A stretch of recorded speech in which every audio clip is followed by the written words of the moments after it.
नमस्कार. नमस्कार. तर आता आपण 22व्या श्लोकानंतरचं श्लोक बघणार आहोत अध्याय पहिला.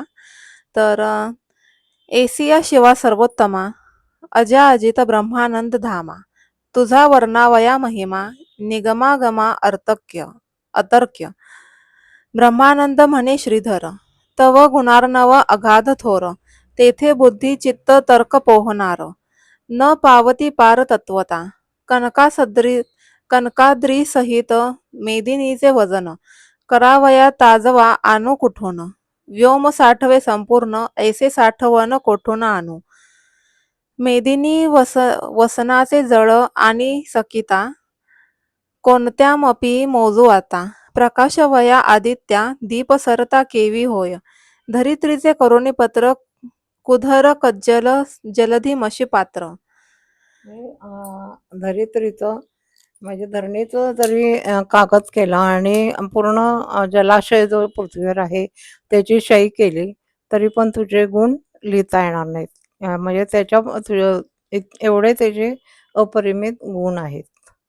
सुरद्रुम लेखनी विचित्र करुणी लिहित कंजकन्या तेही तेथे राहिली तटस्थ तरी आता केवी करू ग्रंथ जरी तू मनी धरीसी यथार्थ तरी काय एक न होय द्वितीयेचा किशोर इंदू त्यासी जीर्ण दशी वाहती दीनबंधू तैसे तुझे गुण करुणा सिंधू वर्णित असे अल्पमती सत्यवती हृदय रत्न मराळ भेदित गेला तव गुण निराळ अंतन कळेची समूळ तोही तटस्थ राहिला तेथे मी मंदमती किंकर केवी क्रमू शके महिमांबर. हा ग्रंथ ज्यांनी लिहिलेला आहे ते ब्रह्मानंद म्हणे श्रीधर. तर त्यांना वाटते की मी एवढ्या सगळं जे आहेत त्यांनी ते तुमचे गुण शिवाचे गुण वर्णन करू शकले नाहीत आणि मी खूप मंदमती आहे. तर अल्पमती आहे तर मी कसं काय तुमचे गुण लिहू शकणार. तर ते सांगतात की म्हणजे तुम्हीच मला मदत करा की मी तुमचं हे गुण कसं लिहू ते. केवी क्रमू शके महिमांबर परी आत्मसार्थक करावयाचा साचार तव गुणार नवे मीन झालो ऐसे शब्द ऐकता साचार तोषला दाक्षयणीवर. दाक्षायणीवर म्हणजे दाक्षायणी म्हणजे सती, शिवाची पहिली पत्नी. तर ती दक्षाची मुलगी असल्यामुळे तिचं नाव दाक्षायणी पडलेलं आहे आणि तिचा पती म्हणजे दाक्षायणीवर. म्हणे शिवलेलामृत ग्रंथ परिकर आरंभी रस भरीन मी जैसा धरुणी शिशूचा हात अक्षरी लिहिवी पंडित तैसे तव मुखे मम गुण समस्त सुरस अत्यंत बोलावीन मी. श्रोती मग एवढं सांगितल्यानंतर ते शिव त्यांना प्रसन्न झालेले आहेत आणि शिव म्हणतात की मी तुला हे करतो, मदत करतो ते ग्रंथ लिहिण्यासाठी. आणि मी जसा लहान मुलाचा हात आई जसा लहान मुलाचा हात धरून लिहायला शिकवते किंवा हे अक्षर लिहायला शिकवते तसं मी तुला माझे गुण सगळे मी तुला सांगतो आणि तू तसं तसं ते लिहित जा. श्रोती व्हावे सावध चित्त स्कंद पुराणे बोलिला श्री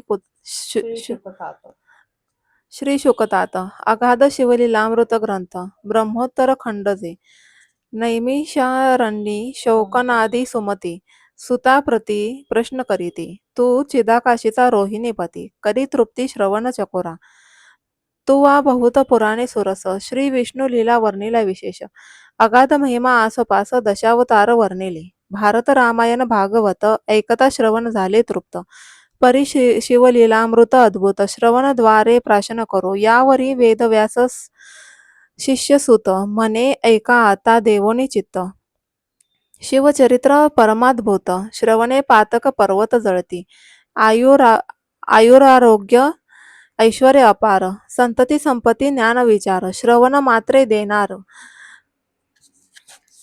तर शिवलीलामृत हा ग्रंथ परम अद्भुत आहे, खूप श्रेष्ठ आहे आणि त्यांच्या नुसत्या ऐकण्यामुळं सुद्धा आपले पापांचे पर्वत आहेत ते जळून जातात. म्हणजे आयुष्य वाढतं, आरोग्य मिळतं, ऐश्वर्य अपार मिळतं, संतती, संपत्ती, ज्ञान मिळतं. श्रवण हे सगळं नुसतं ऐकल्यामुळं होतात. आणि श्री शंकर निजांगे सकळ तीर्थव्रतांचे फळ, महामखांचे श्रेय केवळ, देणार शिवचरित्र निर्मळ. श्रवणे कलिमल नासती, सकळ यज्ञा माझी जपयज्ञ थोर.